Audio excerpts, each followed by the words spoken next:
Okay, Mark, it looks like we have everyone on the line or on camera here. So we can go ahead and move forward and get the meeting started. But before we do, I just want to say, Planning Commission, welcome back. It's been some time for obvious reasons. It's good to see all your smiley faces, and I'm glad that we're able to resume our Planning Commission meeting. So with that, Mark, I hand you the floor. Okay, thank you, Kelly. I'm glad you think we all have smiling faces. Let's see how this goes. Good evening. This is the July 16th, 2020 Sammamish Planning Commission meeting. It's about 6:33 as we're getting started. So I'm calling the meeting to order. First order of business, I would like to read into the record a note about meeting accessibility. Pursuant to the Governor's Emergency Proclamation 20-25, the city is unable to provide an in-person location for the public to listen to the virtual Planning Commission meeting this evening. Meetings are still accessible to the public, and public comment is able to be submitted. To view the meeting live, go to the city's website, www.sammamish.us/TV21. Go to the city's Facebook page at facebook.com/City of Sammamish WA/. You can also watch on Comcast Channel 1 if you're within the City of Sammamish. To view the meeting later, meeting videos are available the day after the meeting on the city's website, again, www.sammamish.us/TV21, on the city's YouTube channel, and on Comcast 21, as long as you're within the City of Sammamish. All right, let's start out with roll call. What I'd like to do, I'm going to read everybody's name. If you would just respond, you can say present or here or whatever you like. And if you're on camera, one thing that's helpful with these, I think, in looking at them is whenever you speak or respond, raise your hand as well as speaking. That helps everybody who's watching. So first off, Mark Boffman, that's me, present. Mike Bresco. Present. Mark Lewis. Josh Amato. Here. Larry Crandall. Did we determine if Larry was caller 3? Larry's unable to make it. He notified Jackie earlier this evening. Okay. Thank you. Karthik Sithiraman. I see you, Karthik. I don't think you unmuted, so you're here. And Rituja Indapure. Here. Great, thank you. So next item on the agenda is actually approval of this evening's agenda. So does anyone have any comments or changes to this evening's agenda? No. Okay, seeing no comments or changes, we'll call the agenda approved by common consent. Now this one's a challenge. Go back in your memory banks and remember back to March 5th, which was actually our last Planning Commission meeting, and hopefully you reviewed the meeting minutes to recall what we talked about that evening. Does anyone have any changes to those meeting minutes or comments about the March 5th meeting, the meeting minutes? Okay, no comments or changes. We'll call the meeting minutes from the March 5th meeting approved by common consent. Next is public comment on non-agenda items. I will mention that this evening's agenda topic is discussion on a presentation about compliance with a remand from the Growth Management Hearings Board. So if there are any public comments unrelated to that, now's the time, and I believe Jackie will manage that. Hi all, can everyone hear me okay? Yes. I am actually logged into Miriam's computer. We had some technical difficulties with the sound here in council chambers, so I will be commenting from Miriam's laptop. Thank you, Miriam. Pursuant to the Governor's Emergency Proclamation 20-25, the city is unable to provide an in-person location for the public to listen to the virtual Planning Commission meeting this evening. Meetings are still accessible to the public, and public comment is able to be submitted. Written public comment will be accepted until 5 p.m. on the day of the meeting. Submit your written comments by email to the Planning Commission Coordinator at jmont anana@sammamish.us, and to planningcommission@sammamish.us. Verbal comment. Up to 3 minutes of verbal public comment may be provided per person live during the meeting. In order to provide verbal public comment, you must call in by 6:30 p.m. Callers after 6:30 p.m. will not be able to provide public comment. Call the following number and input the access code when prompted: 1-872-240-3311. And the access code is 699-839-229. Once you have joined, you'll be placed on mute. The muting operator will unmute you when it is your turn to comment. You will hear an automated voice say unmuted when that occurs, and the operator will ask you to begin your comment. Please note that for non-agenda items, 3 minutes are granted per person, or 5 minutes if representing the official position of a recognized community organization. 7 minutes will be granted for agenda items. So it looks like we have one caller, or had one caller. Did we lose them? Caller 3. Oh, there they are. Perfect. We have one caller who joined us tonight. I will unmute the caller, and when it is your turn, go ahead and begin. Please start by stating your name and the city you live in for the record. I will now go ahead and unmute the first person. So caller number 3, go ahead and provide your, if you have non-agenda public comment, you will have 3 minutes. Hi, dear Honorable Planning Commission. I'm glad to see that you're meeting again because the work that you do is very valuable. This is Mary Wichter. I've lived in Sammamish over 20 years now. And for my non-agenda public comment, I did want to say that the Planning Commission has a great setup where you can do non-agenda to start and then agenda at the end. But with the COVID requirements here, it says that we have to call in, and people may have to hold up to 2 hours before they would get to speak. And I think people might not be able to do that.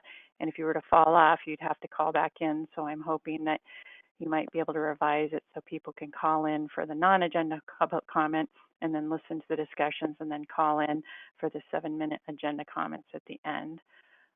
Also, just in general, the meeting minutes that you guys do are very only actionable items. At least it did have the topic from March 5th about the urban forest management program strategies. I think if you just put a little bit more in, sometimes it helps people actually know what goes on at the meeting. Otherwise, you're left watching videos. So that's all I had for non-agenda comment. I did send in some written comments related to the agenda, and I hope people were able to review those before.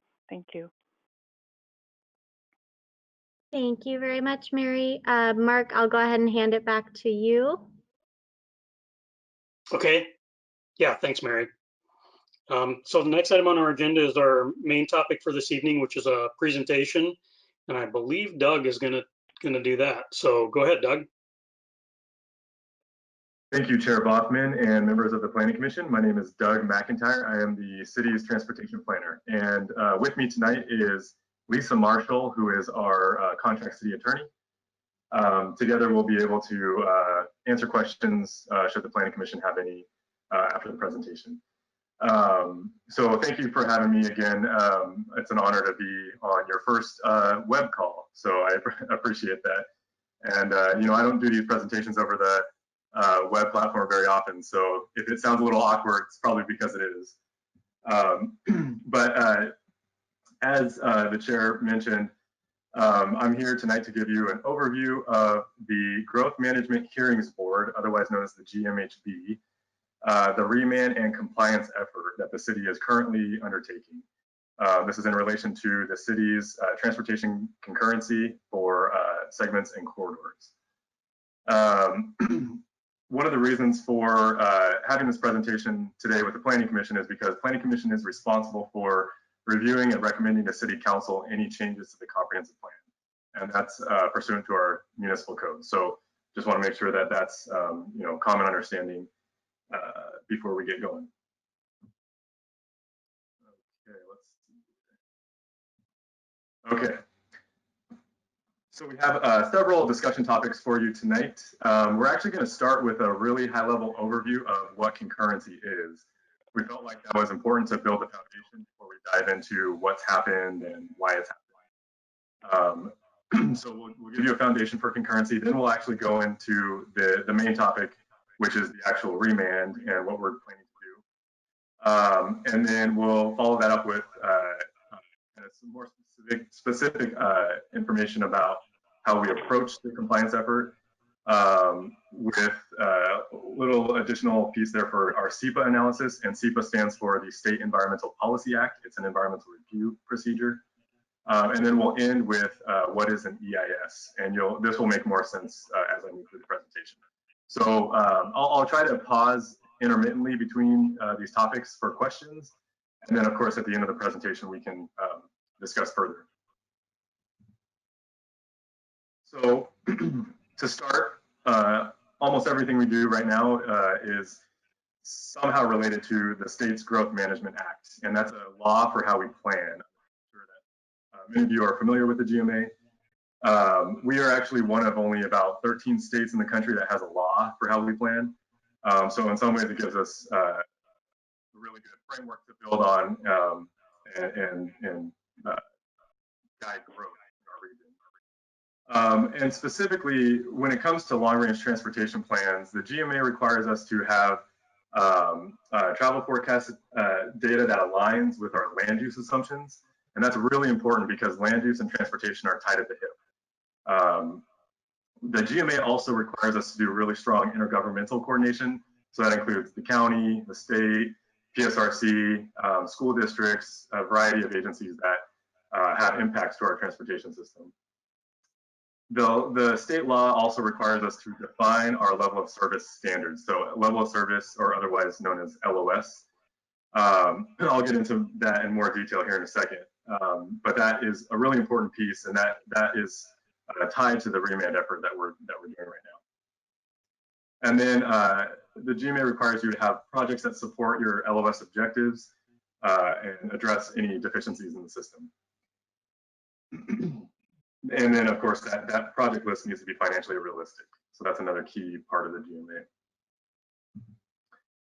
GMA. LOS and concurrency are often talked about sort of interchangeably. But when we say concurrency, what we're really talking about is the idea that growth pays for growth, that at the time of development, we have facilities in place that serve that development. So concurrency is one of a major goal of the Growth Management Act. Again, it's a timely provision of public facilities and services relative to the demand for them. To maintain concurrency, it means that adequate public facilities are in place to serve that new development. Concurrency has an interesting feature in that concurrent with development is improvements or strategies that are in place at the time of development, or that a financial commitment is in place to complete the improvements within 6 years of that development. So it's kind of a 6-year look for our transportation capital projects. Once a jurisdiction sets an LOS, it's used to determine whether the impacts of the proposed development can be met through existing capacity. Transportation is really the only area of concurrency that specifies denial of development if LOS standards cannot be met. However, local jurisdictions must have a program to correct existing deficiencies and bring existing transportation facilities and services up to locally adopted standards. So this is kind of a web of rules that we have in place.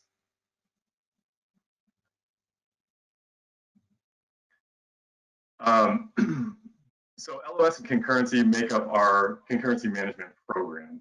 So it's kind of a mixture of a variety of things, like I've sort of already touched on, but it combines land use, of course, which is critical to everything we do in transportation. It's the intersection of funding for infrastructure and how we what projects we build in the city. The city's concurrency program, as I'll get into in a couple slides here, is really built on the intersection level of service and what we call the corridor and segment level of service, which is currently invalidated. And again, I'll get into that in a second. When you talk about funding, impact fees play a really big role in how we fund these projects. Of course, it doesn't fund everything, but impact fees help us ensure that the growth pays for the growth. So those are fees that are assessed on development, proportionate to their impact to the system.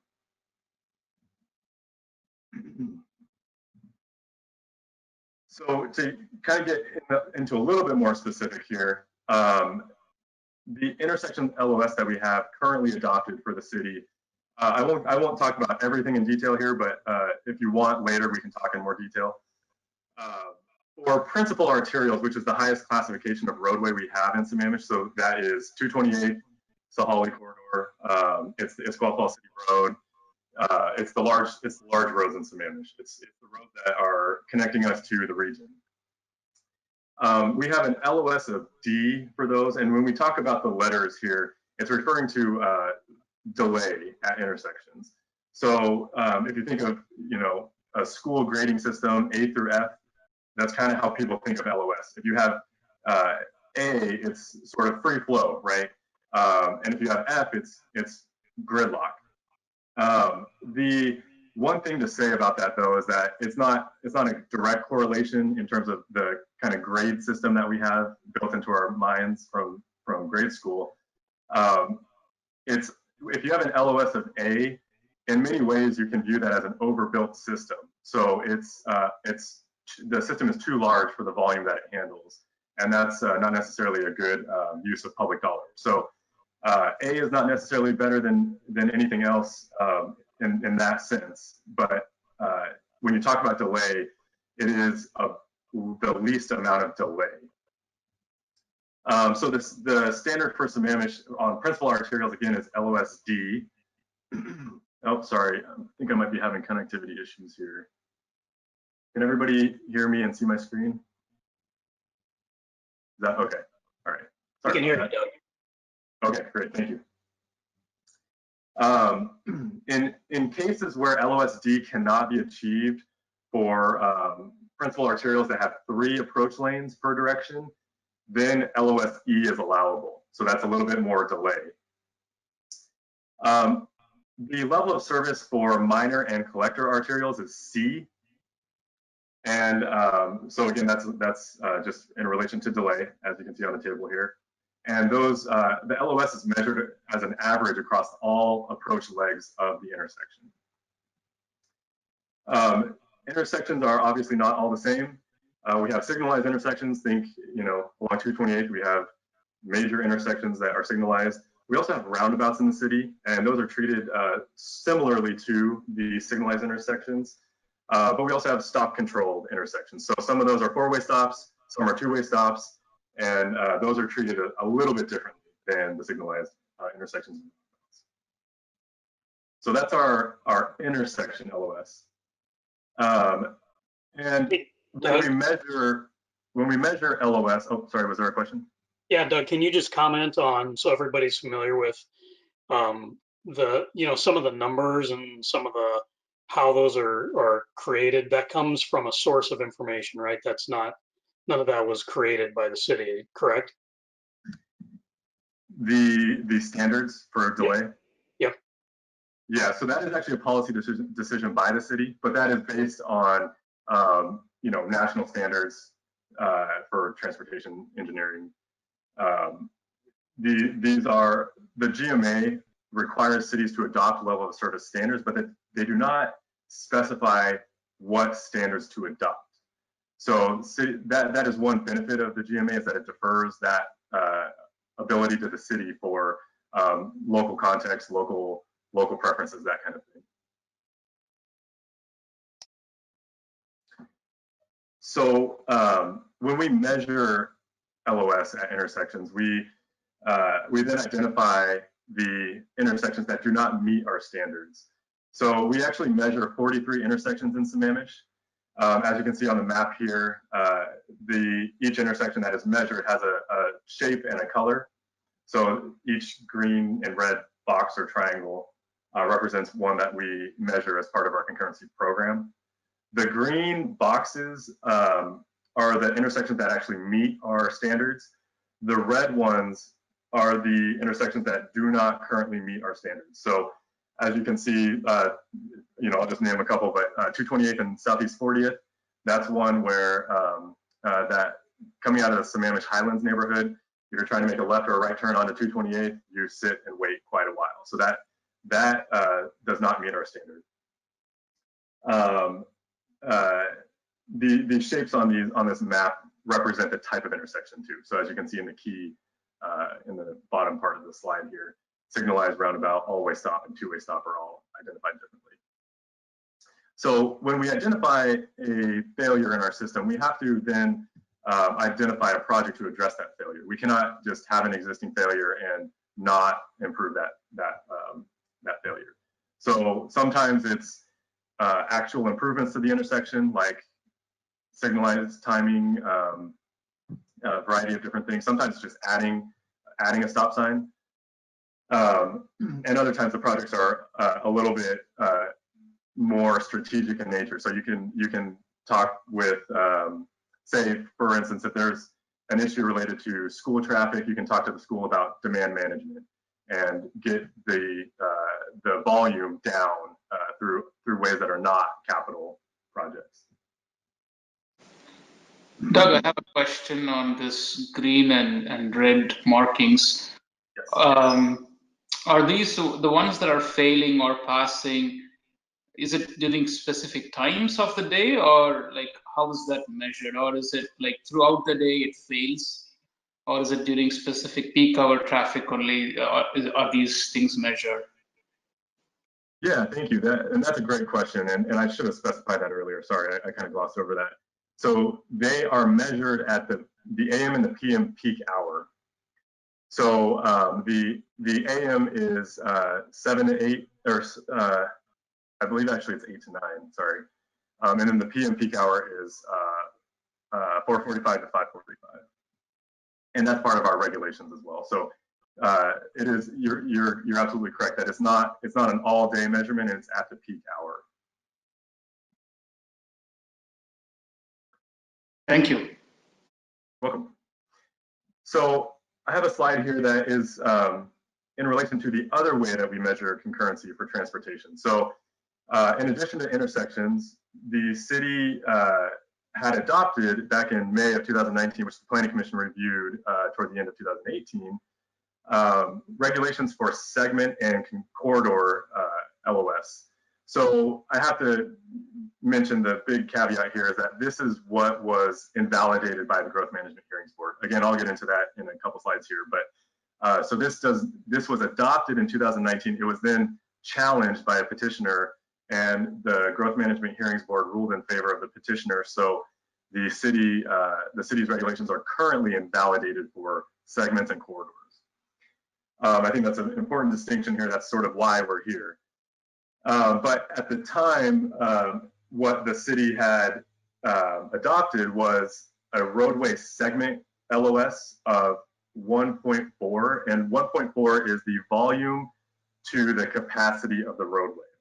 So the volume of cars and over the capacity of the roadway, meaning the capacity determined by how many lanes, what type of road it is, if there's a presence of a turn pocket, median, that kind of thing. So those elements of the roadway determine the capacity of that roadway, and then the volume that's measured is put into that equation, volume over capacity, and each segment must be less than or equal to 1.4 volume to capacity. A segment is generally between intersections. So the corridor, on the other hand, is actually multiple segments. So think of 228 Sahali Way, north of Inglewood Hill Road. So segments in that corridor would be something like Northeast 12th to Northeast 19th. But the corridor would be Northeast 12th to city limits up at 38, roughly 38. So the corridor measures the volume of the cars on that roadway over the capacity of that roadway, and that standard needs to be 1.1, equal to or less than 1.1. Are there any questions on that? Okay, thank you. Just a quick question on the capacity calculation. Ritzja, you want to go ahead? No, I think I was going to ask along the same lines. I wanted to understand, is it like 100% of the capacity? How do we calculate capacity for a particular segment? Yeah, it's the same question. Thank you. Yeah, so that is maybe a topic for a different time because it's a relatively deep topic. But the city had at the time, again, these are invalidated regulations, but at the time that they were adopted, the city had developed what was called a highway capacity manual modified method. So the HCM is the highway capacity manual, and it specifies, it's a very large document, it specifies a lot of things, but it also helps jurisdictions determine capacity. And so that's where we started with things like, you get certain capacity credits for the type of roadway, and that type might be a principal arterial or a minor arterial or a collector arterial. You get capacity credits for the presence of a right turn pocket, left turn pocket, median, certain types of signals like intelligent ITS, intelligent transportation system signals. So all of those characteristics of the roadway provide capacity for that calculation. So it's a relatively unique and directly related way of calculating the capacity, so that our equation is about as accurate as you can get for the Sammamish roadways.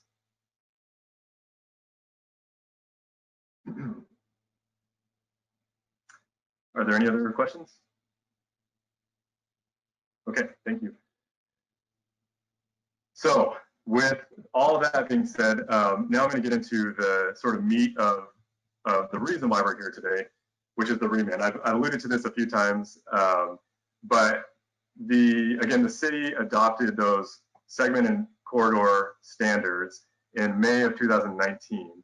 It was then appealed to the Growth Management Hearings Board, and after oral arguments, the Growth Management Hearings Board found that the city's concurrency level of service standards for segments and corridors were adopted in error. So the main issue that the board had was that it was kind of a two-prong issue, that the city's environmental review was substandard, and as well as it didn't meet the GMA. And what we mean by that is that the GMA requires those standards to actually be adopted in the comprehensive plan, and they were adopted as a development regulation instead. So that is sort of the high-level issues with that original adoption. So what the city is doing now is looking at how can we resolve this issue? How can we respond to the board's order and proceed with the adoption of these standards? Really, the important element of all this is that the order actually invalidated the standards. So I mentioned that earlier, but currently, as it stands today, we only have the intersection standards. Was there a question? I think I heard somebody. Doug, I have a question. So looking at the invalidation, was it more of a procedural comment by the board and not an actually? They didn't say that you cannot go ahead and have these V by C capacities. They just said it's the process by which you did it is incorrect. Is that the correct understanding? Yeah, I think that's a pretty good high-level understanding. I might ask Lisa Marshall to weigh in on this piece as well. Sure. Hi, everyone. Hi, everyone. I'm Lisa Marshall. I'm the city attorney that has been assisting Doug and other staff with this issue for the last several months. And what I would say, in addition to Doug's explanation, is that you are correct, Commissioner. The V over C standard itself was not invalidated. What was invalidated was that 14 SMC 10 incorporated the V over C standard as a regulation, and that should have been incorporated in the transportation element of the comprehensive plan. So essentially what the growth board said is you put it in the wrong place. Go back and put it in the right place. It's fair to say that the board does not have an argument with nor an objection to V over C as a level of service. Does that answer your question? Yes, it does. Thank you, Lisa. You're welcome. Thank you. Okay, so given all of that, the city's come up with an approach to comply with the order. So the first thing right out the gate is sort of what Lisa just said, that we're going to incorporate into the comprehensive plan what was invalidated by the board. That process is a relatively complex process. It's not as sort of simple as it may sound. It considers us, or it involves us considering the need for amendments, not only to the transportation element of the comprehensive plan, but to non-transportation elements of the comprehensive plan. So that might include the land use element, might include the capital facilities elements, and others.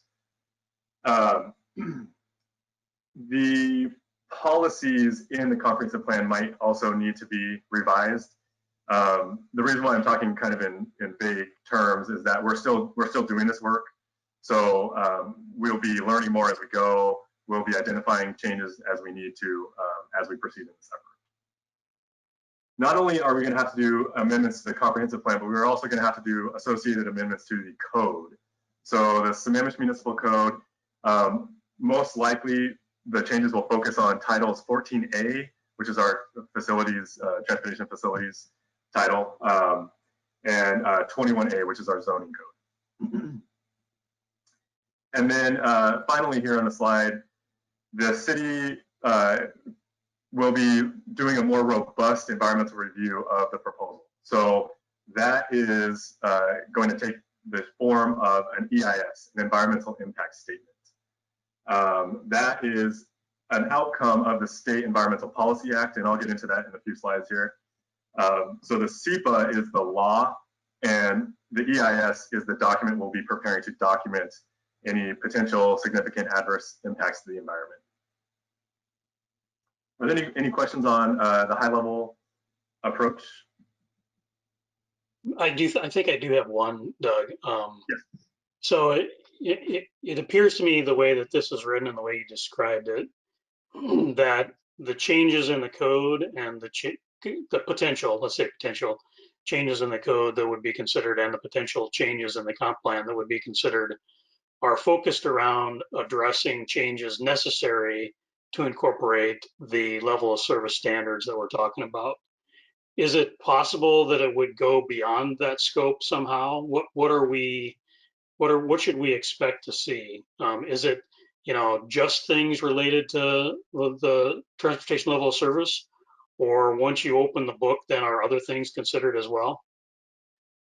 That's a great question, and it's potentially complex to answer, but what I will say is that the approach we're taking as the city in response to the board's order is to be as narrow as possible to address mainly just what the Growth Management Hearings Board has identified as deficient.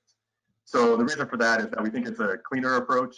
We think it has a higher likelihood of being found to be compliant with the order.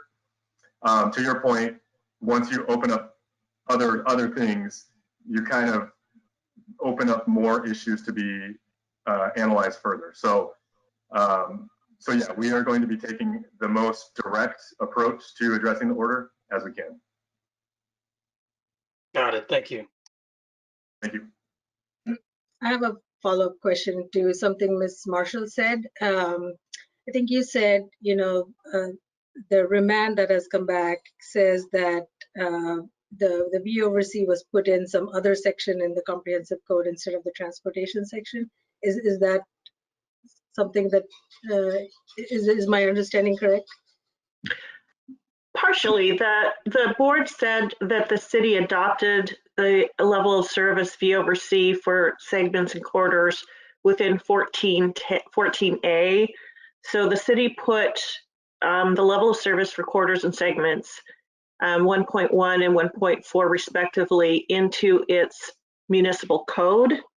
And the municipal code is a separate document from the comprehensive plan. The comprehensive plan's transportation element is the element required to house levels of service. So that's where we need to put it. Okay, so the process that we're following right now that allows us to take that we oversee and put it in the transportation element of the comp plan.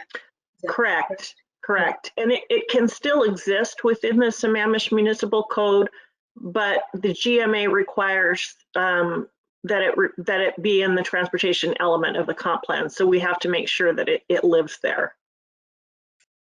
Thank you. And this is the same. I just want to refresh all our memories.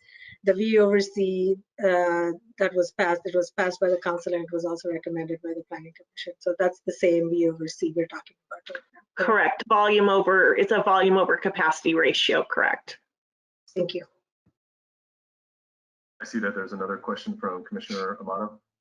Yes, can you give just an example? I realize that this could be really far-reaching, but just an example of how what we're amending in the transportation element could impact land use or environment or others. How does it reach into those different sections? Yeah, so that's a really great question. You know, we're definitely still reviewing all of those impacts. So I don't know if I have a good example off the top of my head, but the standards, the LOS standards and the concurrency program are one of the very first checkpoints in development. So if a developer comes in and they want to build a single family home on a lot, the first thing they need to do is get a concurrency certificate. And once that, what that concurrency certificate does is it measures the impact of that proposal on the concurrency standards. So does it meet the LOS? Does it add enough trips to make a failure in our system? So that's something that that's kind of how this transportation proposal meets up with land use and achieving our growth in the city. You know, I don't know if I don't know if I have a great example of that, but hopefully that gives you a sense of kind of the relationship there that exists. I can maybe expand further if you'd like me to. No, I think that's good. Thank you. Thank you. Okay, so the kind of final piece of the approach is our SEPA analysis. So the city issued what we call the Determination of Significance, or a DS. What was that, last week, I guess? About a week ago on July 7th. So I'll get into more details on this in a few slides here, but the real salient point here is that the city redid its SEPA checklist and determined that there could be a potential significant adverse impact to the environment relating to this proposal. So the DS initiates the process for developing an environmental impact statement, an EIS. The first piece here, though, is that the DS actually initiates the 21-day scoping period. What a scoping period is basically a call to the public for assistance in defining what to analyze in the EIS.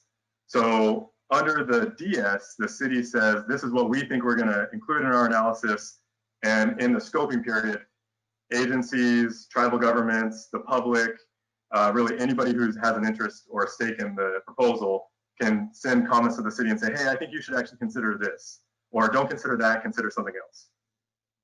It's a really important process in the development of the EIS, and it closes, it's a 21-day period, so it closes on July 28th.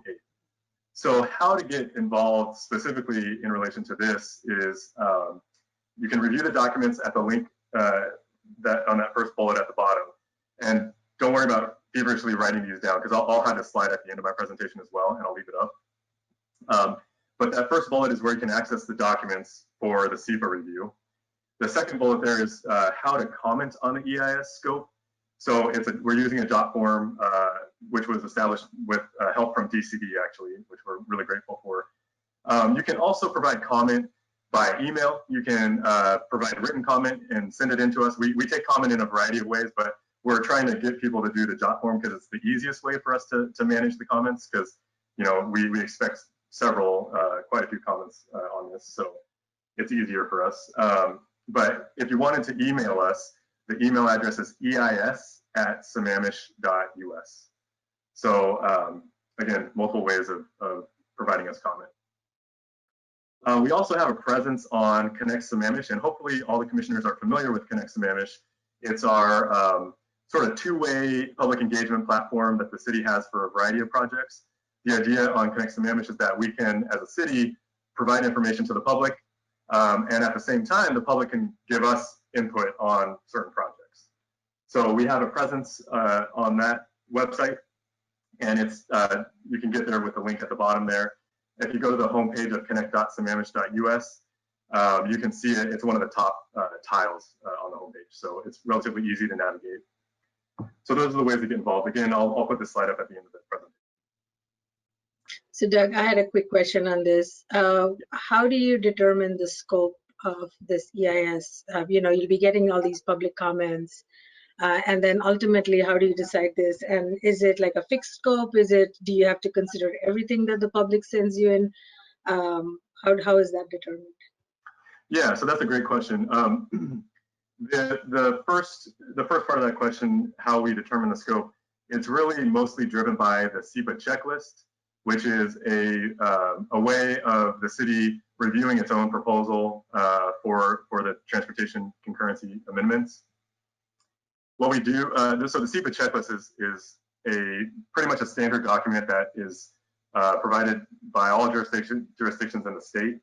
And it requires you to analyze and think critically about impacts such as air quality, erosion, stormwater, traffic, wildlife and habitat, really everything.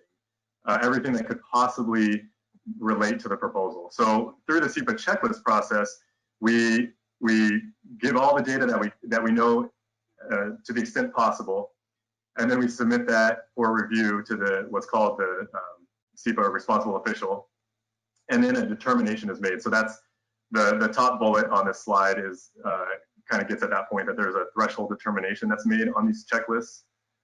And actually, let me just skip down to this slide here. I'm skipping ahead a little bit, and I'll go back, but this is, I think it's helpful to this conversation. So I don't know if you guys can see my cursor, but on the right-hand side of this, I've taken this decision flowchart and blown it up on the right side. So the box toward the bottom that says evaluate environmental checklist, that's what I'm talking about right now. Again, that's the way that we disclose the known impacts, and then the SEPA responsible official then makes a determination on which pathway it goes through. So let me back up here. I think I'm kind of talking about specifics without giving you the broad foundational piece. So SEPA, again, that's our State Environmental Policy Act.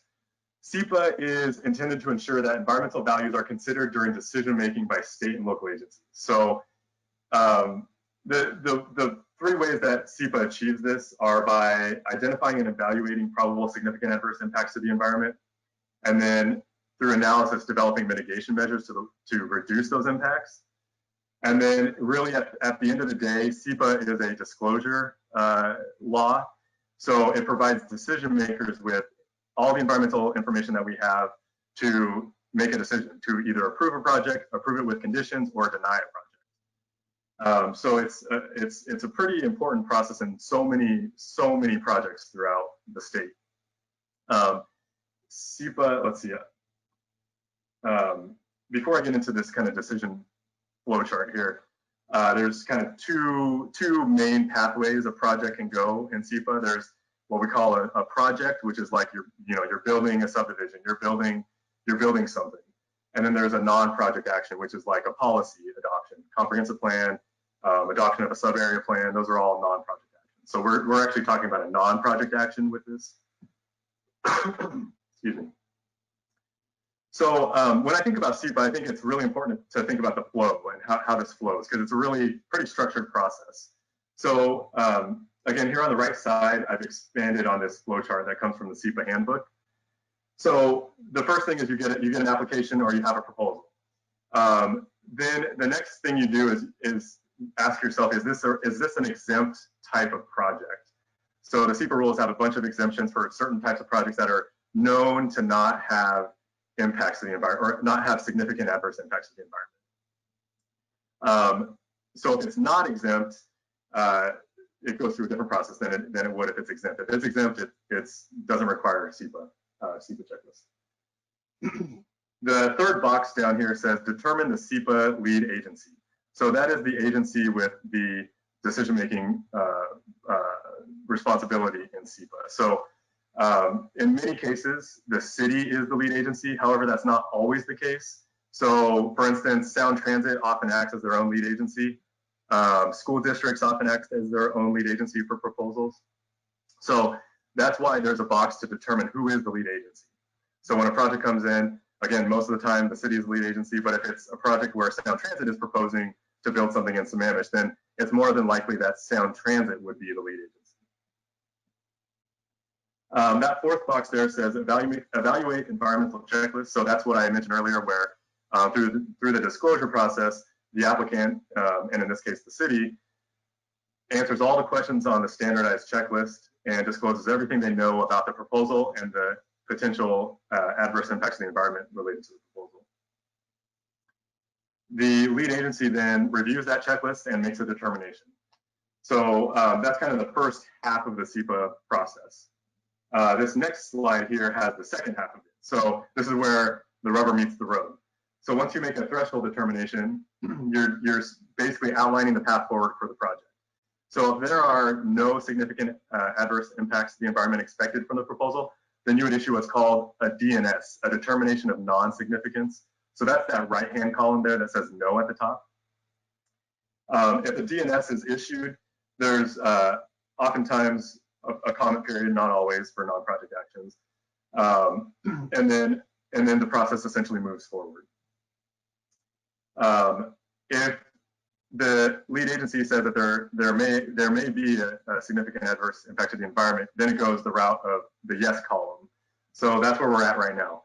So we've issued the DS. We're currently in the scoping notice period, or the scoping period. This is obviously a very, very high-level overview, but once the scope is set, then the proponent of the project develops the EIS. So there's kind of 3 steps there. You develop a draft EIS, and then you issue it for comment to the public. And then after a 30-day comment period, you then compile all the comments you've received, address all the comments, make any necessary clarifications, potentially update some of your analysis, and then you issue what's called the final EIS. So the final EIS is sort of the closure of that process. And you say, okay, we've analyzed everything, we've taken into consideration all the potential outcomes of this, and here's the documentation for you, decision maker. And then after a 7-day waiting period, then the agency can make a decision. Are there any questions on that? I'm kind of covering a lot of ground here, so feel free. Doug, are there requirements for the timing of agency decision? In other words, can that be lengthy, or is it required to be a certain turnaround period of time to make the decision? So that's a great question. Technically speaking, EIS and really anything done under SEPA, they don't expire. So, you know, it's not like an EIS has a shelf life or anything like that. So the clarification though there is that the agency making the decision has to make a decision on the proposal as it's been analyzed. So if the proposal changes, then it's likely that the proponent would need to go back and either update environmental information or clarify the proposal. So it's a little bit of a kind of a nuanced answer there, but I would say that there's not necessarily a timeline for that decision. It's more about what the action is about. Are there other questions? Yeah, Josh, did you have a question, or are you going to pass? I do have a question. So the comment period is on the DS, correct? Which is if I'm looking at it right, it's a short 2-page document. Am I looking? And then I also have the SEPA checklist up. The comment period is on the DS. Is that right? Yes. The comment period is on the scoping of the EIS. So we're soliciting comments from the public on what to analyze under the EIS. Okay, and so there's a 21-page document. Is that what you're talking about with the scoping? So that document is the checklist. So Okay. The scoping actually relates more to the notice, the DS and scoping notice. And I believe that's the 2-page document you were referring to earlier. Okay, the description. Okay, so my question is then, as the public's looking at this, what kind of, someone who cares about this but might not get into all the jargon, what kind of public comment or questions could someone submit that would actually be useful? Right, because there's a lot that can happen with this, but there's a lot that a lot of us don't know. And so can you give some parameters on what makes sense for submissions of comments here? Does my question make sense? Thank you. Yeah, no, that does make sense. And you're right. I mean, a lot of these proposals tend to be sort of esoteric in a way, that you need to have sort of a good understanding of what's going on to be able to provide comment. But that doesn't mean that we don't accept comment from anyone. So we always accept any comments from anyone, and they are part of the record, part of the considerations that are made. Lisa, do you have any suggestions on that question? Yeah, if I'm interpreting your question correctly, Commissioner, it sounds like you're asking about the differences in the types of comments that would be considered under a DS versus a DNS. Is that your question? Or is your question, what kinds of comments would someone submit to a DS scoping notice that would actually make a difference that we would consider? Yeah, because right now I think that's correct. So I'm trying to get all caught up, right? But yeah, there's a 21-day period right now that we're in for the scoping. And so that's where people can submit comments. And I'm just curious, what comments would actually make sense to come in that could impact this process from the public? So as they look at this, what context can they have to kind of help guide them in their thought process? Well, it's a little bit easier to answer that question with a project action versus a non-project action. And so I'm going to defer to Doug for some examples of scoping comments that may impact a non-project action. The types of comments I've seen in scoping notices on projects, somebody's going to build a shopping mall, for example, and there's an EIS scoping or a DS scoping notice issued. A typical comment is there is a habitat of an endangered species in the area and you have not addressed that in your scoping. You need to look at that issue. That's an example under a project related action. Doug, do you have an example for a comment you might consider, the city might consider on a non-project action? That's a kind of a hard question. Non-project EISs are not as common as project EIS. So, one thing, if I'm pulling from way back in my experience is, so another EIS I helped work on when I worked for the city of Bremerton, we were doing a sub-area plan for an industrial area in Bremerton. And the scoping ended up including a really big focus on greenhouse gas emissions. So granted, that was sort of part of the approach from the beginning, but I think through the scoping process, it really helped refine what the city ultimately focused on. So it was really kind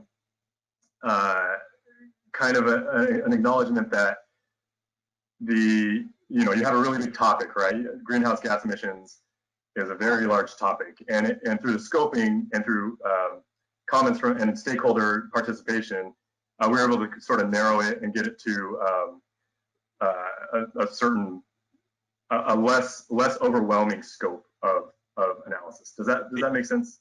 Hey, Doug, this is David Pyle. If I could jump in here, I've got another example that I'd be happy to share. Yeah, thank you. Yeah, so David Pyle, Community Development. Welcome back, everyone. Glad to see all your faces and hear your voices.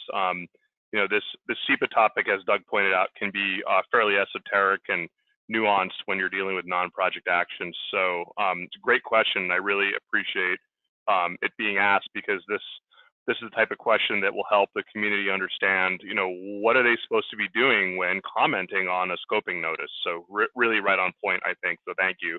An example of a comment that you might make is, so it really depends who you are, what your perspective is, but in the instance where we're talking about traffic concurrency, traffic modeling, and infrastructure adequacy in the city, if there was a change made that identified that we might be deficient in some of our road networks or road systems, that might result in our having to plan to build more roads or to widen our roads. And that might result in the addition of impervious surface, the destruction of vegetation, more asphalt, so someone, depending on who they are, might find that something that is not desirable. So the question would be, how are you going to balance the policy objectives?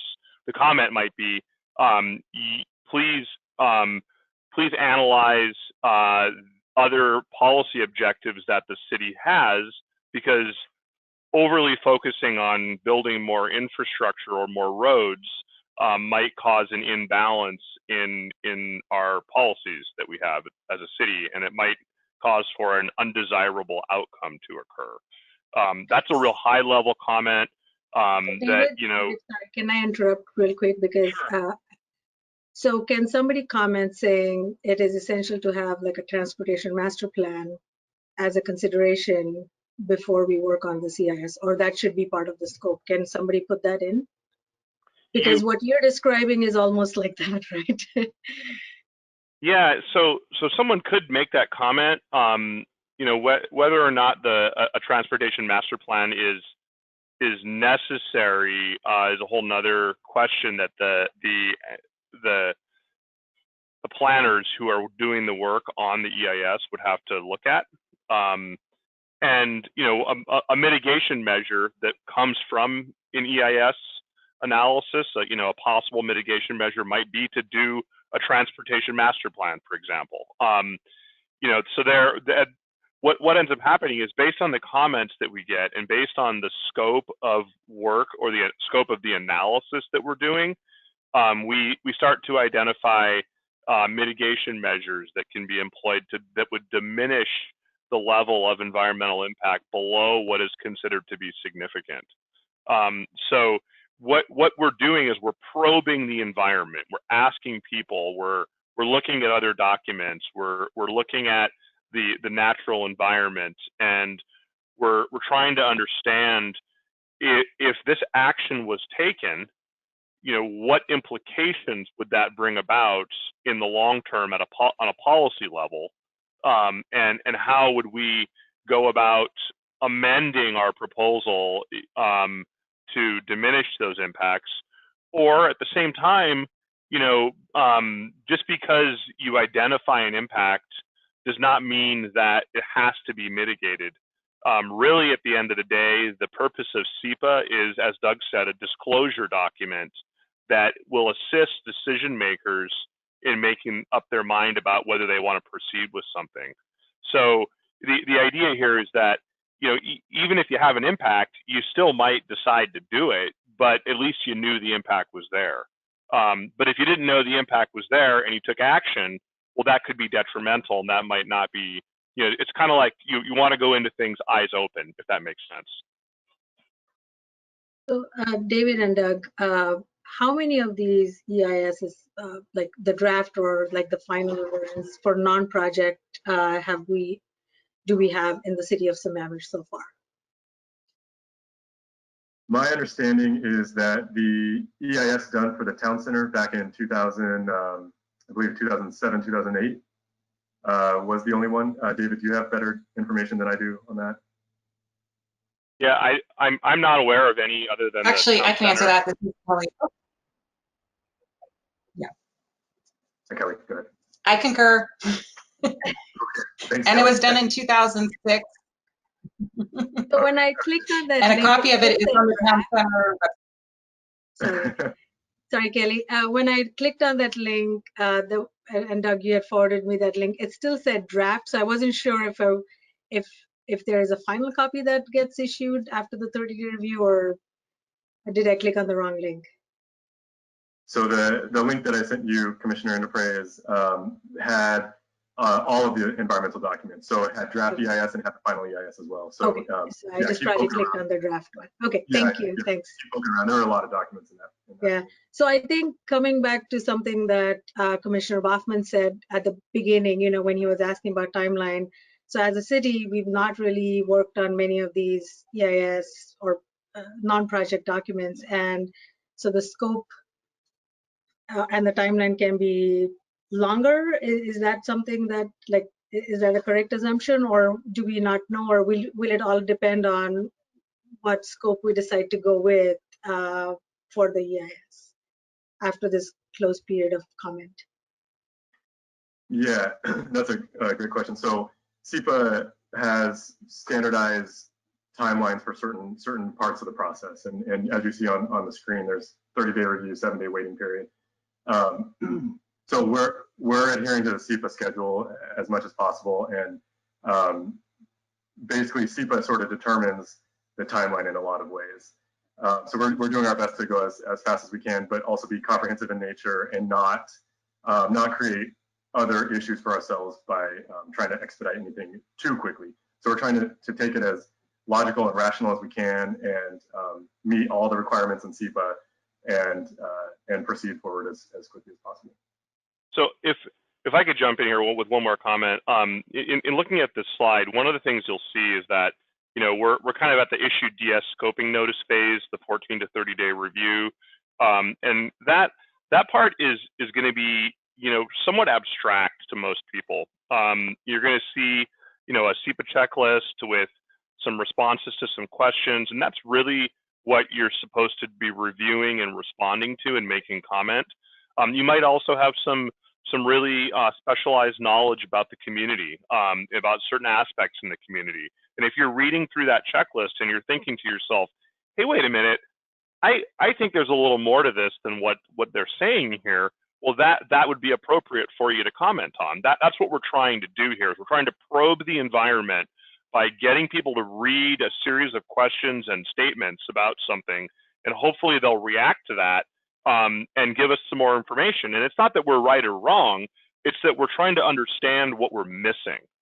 And that's really what's important here.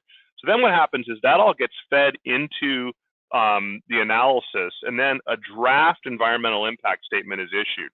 That is when this becomes more tangible. That's when it becomes something that is more real for most people as they read through a well-drafted draft document that actually talks through all the different elements of the environment, talks through the alternatives that are considered, talks through the proposal and what effects it might bring about on the environment.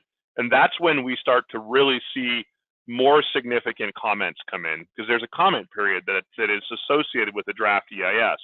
Then what happens is all those comments are responded to, and the final EIS is prepared and issued ultimately. So, it becomes more tangible and more real to most people when you see that draft EIS. However, what we're saying is that in order for us to be most effective in putting that draft EIS together, we really want people to read the checklist, read the questions, read the statements, and respond to those. Thank you. Yeah, thank you, David. I think that was really helpful. I'm going to keep moving on. So this slide just kind of reemphasizes a point that we've made several times now, that we are currently in this, on the yes side of this process. So I'm going to get into the EIS now. And I know that that's, it sometimes seems overwhelming when you hear EIS, because you hear horror stories about just, the years-long processes that other people have gone through. So I'm going to try to break it down into a little bit more detail on the steps. So first and foremost, we've talked about this, but EIS involves scoping. You have to know what is in the scope and what's out of the scope. You can't start preparing anything and doing analysis until you know what it is you're doing the analysis on. the second step there is then you actually do the work. You prepare the draft EIS, you get the sub-consultants to help with all the really technical information, all the modeling studies, everything. And then you issue that draft EIS for review and comment. And that's what David was just talking about, where it progressively becomes more tangible as you go through these steps. So once you have a draft, you issue it to the public. They can then read in very specific detail what it is you're looking at, what it is you analyzed, and what you're kind of thinking about. And then through the comments that you get during the comment period on a draft EIS, you then start preparing the final EIS. And that entails responding to the comments, but it also might entail something like refining your analysis or clarifying your analysis, or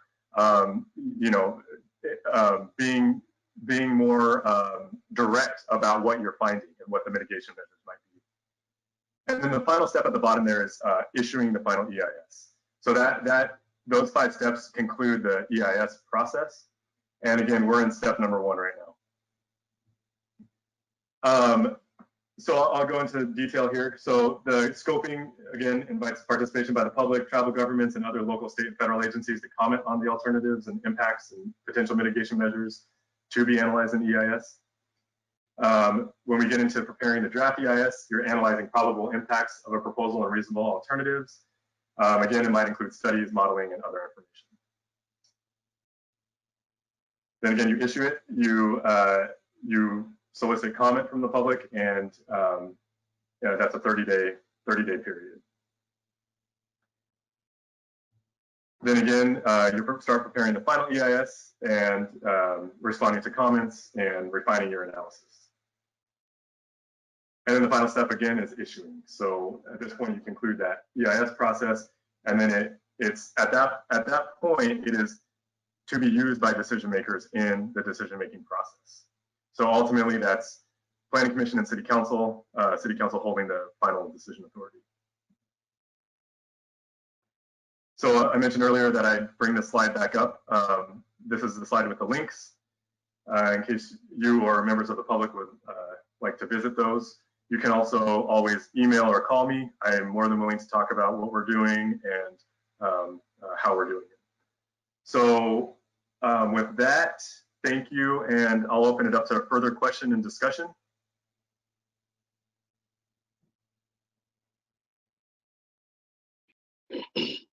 Anyone have questions for Doug or comments? How about Mike first? Yeah, I'm curious. So the fact that we're not in compliance right now, what impact does that have on development, other things that are going on within the city? Yeah, thank you, Commissioner Fresco. That's a great question. So the short way of answering that is that after the Growth Management Hearings Board invalidated the city's ordinance adopting the segments and corridors LOS, the City Council passed a moratorium to basically give the city time to go through this process and comply with the remand order. Okay. And roughly, I know there's a number of steps involved here. How long would that order be in effect? The moratorium? I'm sorry, could you repeat that? Well, roughly, knowing that it will vary quite a lot, how long would that remand order be in effect, given that there's the EIS to go through, all the steps, that sort of thing? So just curious about how long. Yeah, that's a good question. So I don't know if I have a great answer for that right now, but I think the best way to answer that is that SEPA sort of drives the process. We are working as quickly as possible. We're trying to contract with a consulting firm right now to amend an existing contract with a consultant to do the work on the EIS. So there's sort of several dominoes that need to fall before we can really get the momentum behind us. But we are working as fast as we can, and going to try to get this taken care of as expeditiously as possible. Hey, Doug, if I could add on to that. Yeah. In addition to everything, this is David Pyle. In addition to everything Doug just said, the moratorium is good for 6 months from the point of adoption. Under state law, you can extend the moratorium when you have a work plan that outlines the deliberate steps that you are taking to address the issue that is the reason for the moratorium. So what typically happens is you have 6 months to try and address the issues that you're raised that wherein you pass the moratorium.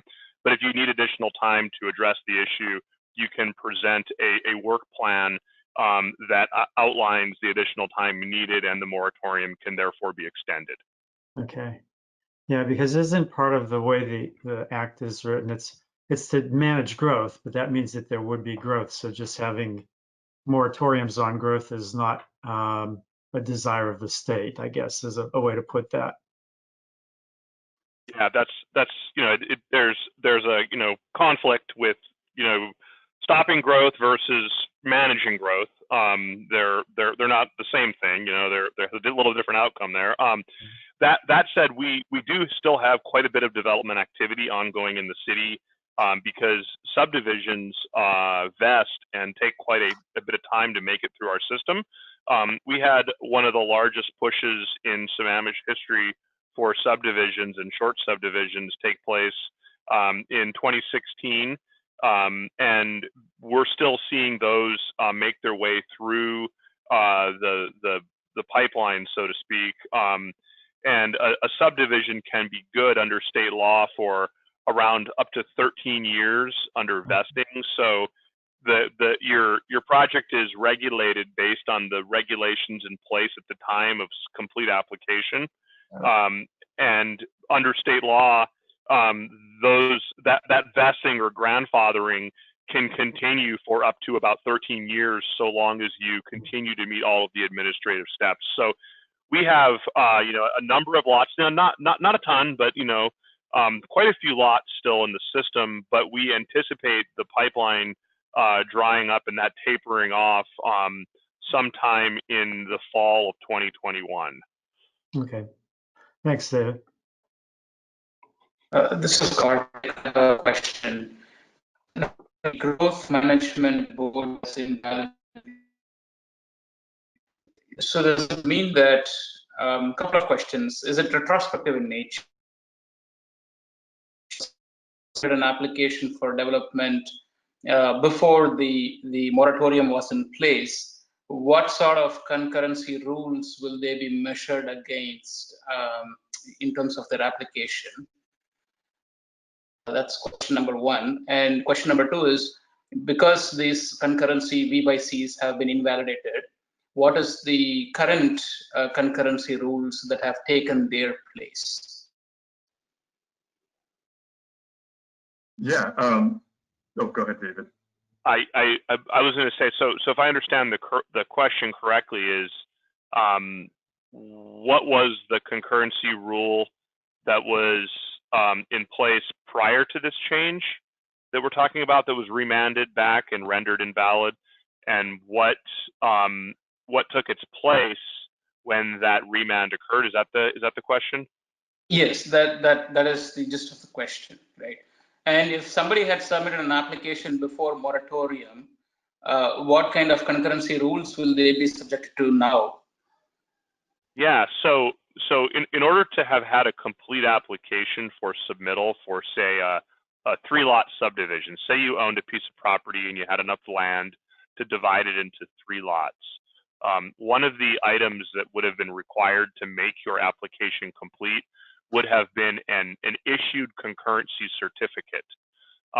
So if you had applied for concurrency and received a certificate, it's only good for 180 days. So there is a necessary time limit that you have to follow, where your concurrency certificate would be null and void if you did not make application for development permit, like a subdivision, something like that. So it really depends on what the timeline you were on is, because the concurrency methodologies that were rendered invalid with the board's remand were put in place in the Sammamish Municipal Code Title 19A. What was that in 2018, Doug? Is that when that was passed? Yeah, it was Title 14A, and it's May of 2019. May of 2019. So if you had applied for a concurrency certificate prior to that date, you would have been under a different standard and a different requirement, and it would have been run according to that requirement that was in place when you submitted the application for concurrency. And then if you had submitted your application after the change was adopted in 2019, you would have been subjected to or subject to the new standard that was put in place. And it really depends on what your proposal is, where it's located, and as to whether or not you would have passed the concurrency test or not. We did see a few projects pass. You know, we did not have a lot of development applications at that point in time, so it's unclear if you know, all the projects that could have happened could have passed. We did see the town center project pass. The STCA project did pass. There actually is a great report out on the concurrency process and the model and everything that took place at the city council meeting this past Tuesday night. Highly recommend watching that meeting, the tape on that. It's a great educational meeting. I found it really informative. Then to answer your question, what replaced the concurrency model and the requirements following the board's remand and invalidation is that it reverted back to what was in place prior to the rule change in 2019. But that's somewhat moot because the moratorium was passed at about the point in time where the board issued its invalidation remand to the city. Doug, does that sound accurate to you? Yeah, that's accurate. Yep, we're operating even though there's a moratorium, the rule in effect today is that the transportation concurrency is only for intersections.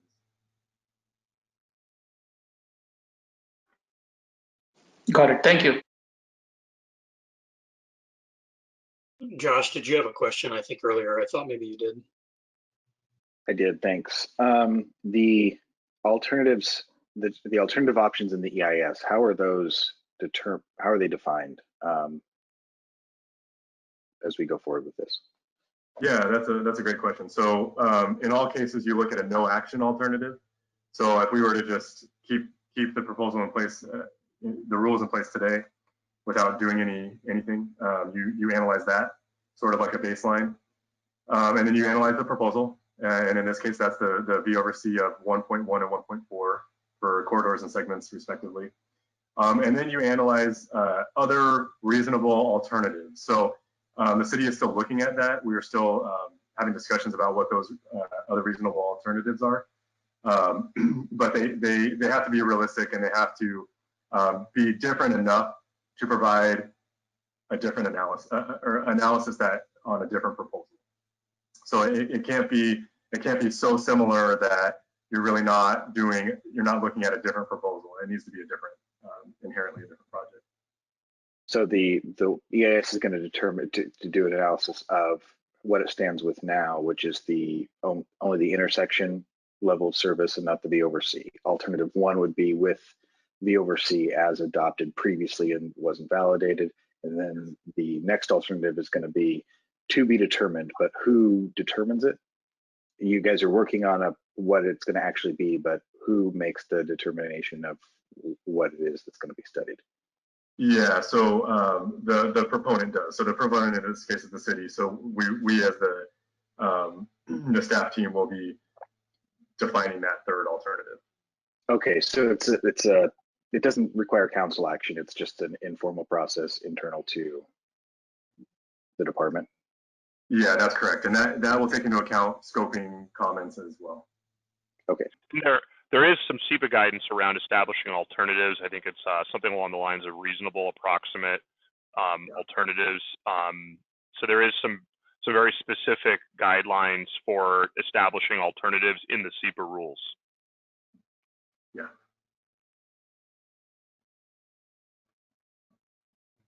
Hey, Doug, I have a question which might be a jump to the punchline kind of a question, but is the requirement, so to me, let's say we pass through the EIS process and we decide that we need to proceed to add this into the comp plan and make the adjustments to the SMC. Is the requirement, or is the, maybe I should say, will the Growth Management Board accept us putting the process into the comp plan? In other words, the process of using a V over C calculation, the process of segment and corridor calculations, or will it only be acceptable for us to put V over C of arterials of 1.4?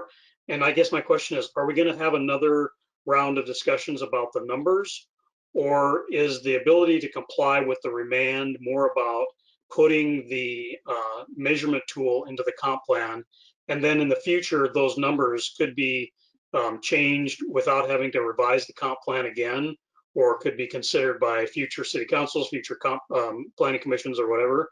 Or will the comp plan actually have to have those numbers in it? Yeah, that's a great question. So the comp plan will need to have the numbers. The comp plan will need to have the process and establish the standard in the transportation element. Yeah, I think at the end of your question, you mentioned changing the numbers. It sounded like maybe administratively, but since those numbers will be in the comp plan, it will need to go through the same process as any other comp plan amendment, and Planning Commission would be involved at that point as well. So the first part of your question, in terms of the, I guess I would kind of characterize it as like the fence posts of what you could adopt.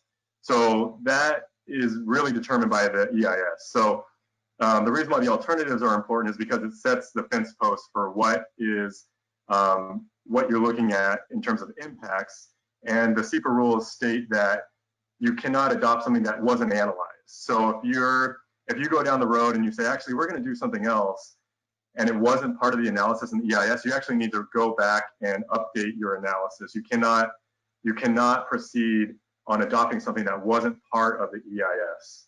So it might not necessarily be option 2 or 3. It might be maybe a hybrid of 2 and 3 or something like that. But at the end of the day, whatever it ends up being, even if it's a hybrid, needs to be wholly contained within the analysis done under the EIS. If it's not, then you need to go and do further analysis. Basically, SEPA says that you have a different proposal at that time.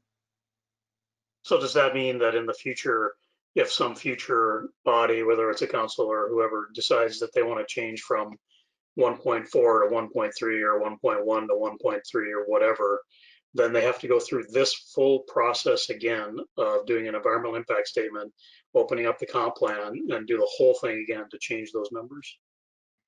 So there's some nuance to the answer there, which is that SEPA also allows you to use existing environmental documentation. So in the early part of this presentation, I think I mentioned that an EIS doesn't exactly expire. It doesn't expire, right? So the analysis is good. So you can, if you have a different proposal in the future, say 5 years down the road, City Council wants to look at this again and say, actually, we don't think those numbers are right. Let's look at something else. Well, in your proposal and in your SEPA process, you would identify there's existing environmental documentation that the city has. We are going to use that, and if the case is that the proposal is different than what you originally analyzed, you would say how you're going to supplement that analysis. So if the threshold numbers are different and it's not contained already within that existing environmental documentation, you would say, okay, maybe it's an addendum to that EIS. Maybe it's a supplemental analysis to that EIS, but you would clearly document that. So it might not be the case that you have to go back to square one. You would kind of start with a basis of knowledge already, unless the proposal is so drastically different that you really have something that the old or the previous environmental documentation is not useful for. So it's really a question about what the proposal ends up being at that point in time. But if it's wholly contained within what was already analyzed, you can make the case that you could just adopt that existing environmental documentation. Thank you. Thank you. I think that's a great question. I have one more question. Sorry about that. So in I think when we've been talking about EIS, it seems almost like the V over C calculation is the project for which we are, working on this EIS.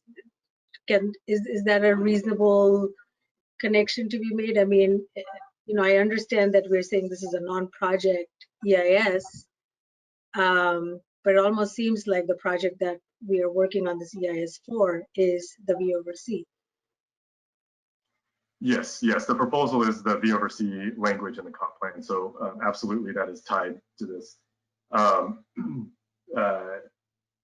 The non-project distinction there. So one thing to think about when you talk about non-project actions is that they, generally speaking, result in future project actions. So in this case, we're going to be talking about future transportation capital projects. And so you're looking down the road to say, okay, well, we might do X, Y, and Z capital projects, and they might be located in these areas. We don't necessarily know at this point in time exactly what those scopes will be, but at the point that you do a project, you would disclose that in the SEPA checklist for that project action. So there is a direct relationship between the non-project and the project, future project actions. Thanks for the clarification, Doug. And then to sort of piggyback on Commissioner Baughman's question, when you were talking about analysis and the supplemental, could it also be something that was maybe suggested as a scoping item by the public, and maybe we decided not to take that on as a scope for now, and if that was left out, you're saying potentially if these numbers need to be revised up or down, that we could potentially again bring back some of those items that were descoped, correct? So long as they were analyzed in the EIS. So when we get scoping comments, like we're getting right now, we will respond to those and we'll summarize them. But SEPA doesn't say that you have to then include everything that's said about the scope in your scope. So you might actually say, this is a great point, but it's not the right time to look at that. So it's all about what the analysis in EIS is. So we might get a lot of different comments on the scope, but it might not be the case that they're all analyzed in the EIS that we ultimately create. Yeah, so my question was, so if it was not analyzed at this time around, can it again be added on as a supplemental 5, 10, 20 years down the line? And can that be brought into scope? Yes, at that point in time, I mean, you would need to make that determination on what existing environmental documentation you could use. But yeah, if it's outside of that, then you can proceed on that kind of supplemental analysis, I guess you could characterize it as. Okay. Thanks, Deb. Yeah, thank you. Any other questions or comments? Just that it was a great presentation by Doug and very clear. Thank you, Doug. Thank you, Commissioner. I appreciate that. And thank you for the questions. I thought they were very, very on point. So I'm very encouraged by that. Thank you. I would just add that I think this is the first time, Doug, that you've been in front of the Planning Commission since your return. And we're very excited and welcome back and glad to have you here. Thank you. I appreciate that. It has been a while. There's some new faces. So I'm glad to see the new faces, but also glad to see the familiar faces too. So thank you. Well, I'm glad you said familiar, not old. Thank you. I almost did. Just kidding. Okay, let's move on to public comment. Jackie, if you'd like to do public comment about the agenda item this evening.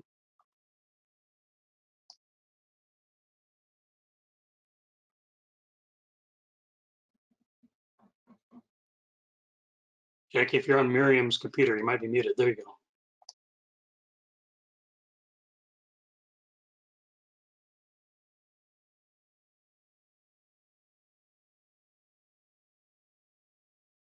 Jackie, we're not hearing anything. Are you able to do public comment? Can you hear me now? Yep, there you go. I apologize. We are having some difficulties with the microphone here. We were informed that the first 10 minutes or so of the meeting were actually not captured for audio, so I am going to reread the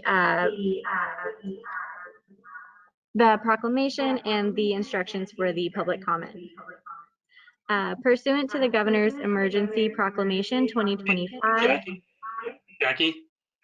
Yes. We had a pretty bad echo there. Do you have another device in the room with you that you could mute? All right, hold on just 1 second. I'm going to mute you. That's fine.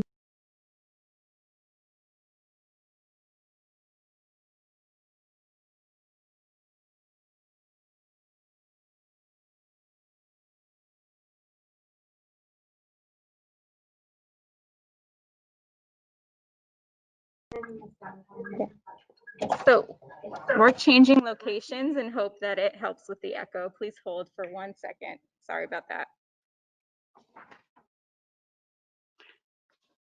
So I'll fill the time by telling you that I noticed a cat in the background on one of the commissioners there. I will also tell you I do lots of meetings and have stuff going on in the background for work, but I have the topper of all of them from this meeting in that my dog demanded to get in the room while Doug was doing his presentation. So I let my dog in the room, and in the subsequent 5 minutes, he vomited all over the carpet right inside the doorway. So we couldn't hear any or see any of that. So I shut off the camera a couple times, and that was why. So sometimes these remote meetings are certainly interesting. I apologize, commissioners. Can you guys hear a little bit better now? Yeah, sounds good. And there's no echo? No. Okay, thank you. Sorry about the trouble. We're having some trouble with the microphone here, so we're trying to use a combination of laptop and microphone. So we will hopefully get it working. We were informed that the first 10 minutes of our meeting, the audio was not captured. So for those who are watching on a live stream, we just wanted to mention that the first 10 minutes of the meeting, along with the full meeting, will be posted on the city website tomorrow. So if you'd like to hear those first 10 minutes of audio, please feel free to check back tomorrow. But also because the instructions for public comment were not read or were not captured by public audio, I'm going to read them again. Pursuant to the Governor's Emergency Proclamation 2025, the city is unable to provide an in-person location for the public to listen to the virtual Planning Commission meeting this evening. Meetings are still accessible to the public and public comment is able to be submitted.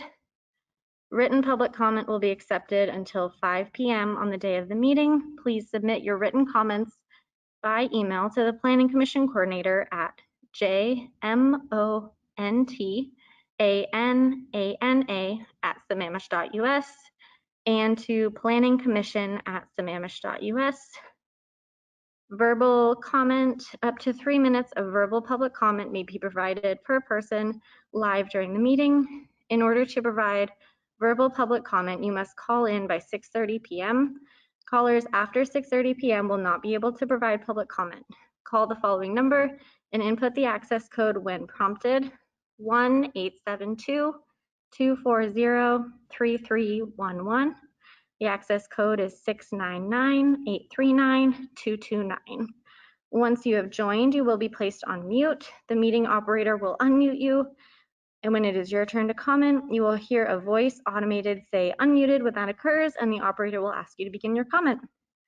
It looks like we do have one caller on the line here, so I am going to go ahead and unmute you. You will have 7 minutes to provide your public comment. Whenever you're ready, please begin. Hi, this is Mary Wichter. I've lived in Sammamish for 20 years now, and I wanted to first thank the Planning Commission for the work and the listening and the really excellent questions that you've been asking tonight.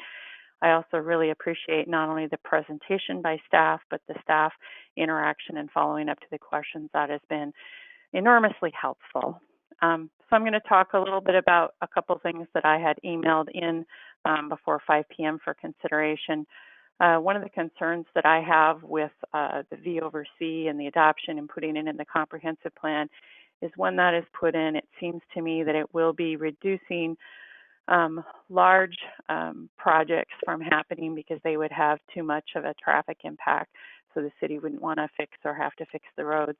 But what it's going to do is it will drive additional development and put stress and pressure in areas where there are existing lots, like historic plats that already exist, or for smaller plats. So a lot of the neighborhoods and areas that are around and not located in the central areas, those will be developing. And right now the moratorium is holding back new applications on that. But basically it is a consideration. Also East Lake Sammamish Parkway as a road, the only intersection that would fail is actually over by Redmond, where the parkway goes kind of by Marymore Park. And since that's outside, it won't stop development. So we have a lot of effect that existing lots that are in Inglewood or Tamarack or other areas that people will still continue to try to build on those. And when you have geologic hazards of erosion hazards, landslide hazards, steep slope areas, no disturbance areas, erosion hazard near sensitive water body overlay, and landslide hazard drainage areas, those are all pretty tough to build on, and they should be regulated by critical area code. And when they're not, people try to build, the trees get removed, and we end up with downhill impacts. So by adopting the new V over C, if it is done through the remand process, I believe that it will have more impact on the areas which are critical areas which shouldn't really be developing. And if they are going to develop, they absolutely have to have adequate facilities at the time of occupancy. So you can do infill development, but you have to have that. We're not seeing that in the areas that I live in. And then I did send in something I had showed to City Council during their January retreat. It's a one-page, a 13-page document that was done by Sightline for King County, and it talks just specifically about greenhouse gases. And it says that when you have greenhouse gases, they're climate warming carbon dioxide emissions, that you can reduce about 270 metric tons over 30 years, dependent on your development patterns. It says that this significant reduction amount represents half of the average emissions from just one U.S. resident for the same time period. And it talks about something called transfer of development right. If you do a single transfer of a development right for an exchange, it can achieve the result of the climate emissions for just a single house. So for example, the greatest potential that you get through transfer of development rights is when you have a rural or an ex-urban landowner, so somebody not in a central area, and if they sell the right to build to their property for just one single family home, and if that right is bought by a developer who would be in a urban core, and they purchases that right and they put it into floor space of a multi-unit housing, that you would save the 270 metric tons over 30 years. So I sent that in just because it's one example of the difference and resultant impacts that you can have from building. And then if you keep central areas where they could be built, we will have needed and wanted different, diverse and smaller homes in Sammamish, because right now, and what has been the plan, is that just big single family homes are building on every vacant lot that people want to do that with. So anyway, I just wanted to refer to my public comments. Again, I thank you for the excellent discussion, the opportunity to talk. I do find it incredibly hard to hold for 2 hours just to be able to give impact. So I don't know if you guys could let people call in at the end. I think that would be a reasonable thing to allow. I don't think it's not supported by your technical systems. And I do want to thank David Pyle and Doug for the descriptions about what might be able to be sent in for the scoping questions and comments by July 28th. And a lot of that was in response to the great questions by the planning commissioners. So thank you for this time and for listening to me. And that's all I have. Thank you very much for your comments, Mary. I will go ahead and hand it back over to Chair Baughman. Thanks, Mary. Okay, that's all we have for this evening. Does anyone else have any comments or questions? If not, I could use a motion to adjourn. So moved. Second? Seconded. All right, it's moved and seconded that we adjourn. Please, if you're on video, when I ask for it, raise your hand and speak as well. Okay, so moved and seconded to adjourn. All those in favor say aye. Aye. Opposed, no. Thanks, everybody. That concludes our first Planning Commission remote meeting. Good job. Look forward to the next one. Thank you. Thank you. Okay. Goodbye. Thank you, Planning Commission. See you in September.